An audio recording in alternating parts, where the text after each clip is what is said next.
Let's talk more about 90 Day Fiancé The Last Resort.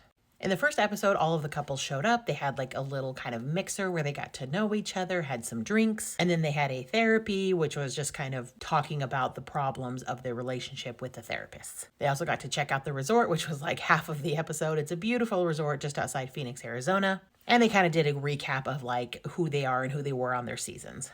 On the second episode, they mostly did this hike where they basically had to take a rock and write on it something that they needed from their partner. And then they had to go on this long hike and they had to carry that rock with them, basically like showing that I'm carrying this burden on my shoulders, literally, of our relationship. And then when they reached this certain point, they then had to kind of talk about it, and then they had to essentially like release it if the other person was willing to agree to those things. There was a moment here where Stacy was like, she's got her rock and she's holding it. She's like, I don't want to hold this anymore. And Florian has no idea what's happening. He's literally like, oh my gosh, what are you doing? What are you talking about? But they eventually release it and throw it away. She asks for more physical intimacy and he kind of is very standoffish. And she's like, I just want you to hold my hands and look in my eyes. And he's like, okay, but how long do I have to do it? Like, it's been 30 seconds. Are we done?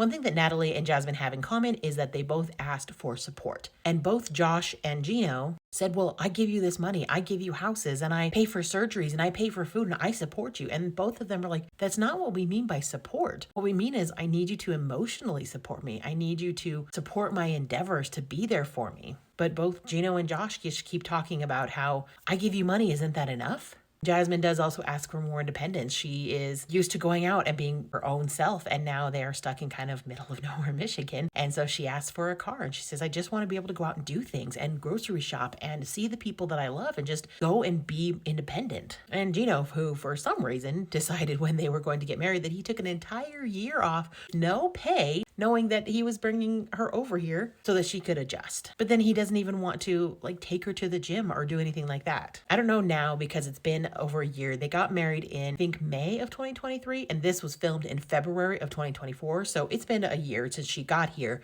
a little less than a year since they got married. So I don't know if in real time he is now working again, but either way, he says, I can't afford to buy you a car. So that's basically a recap of the first two episodes.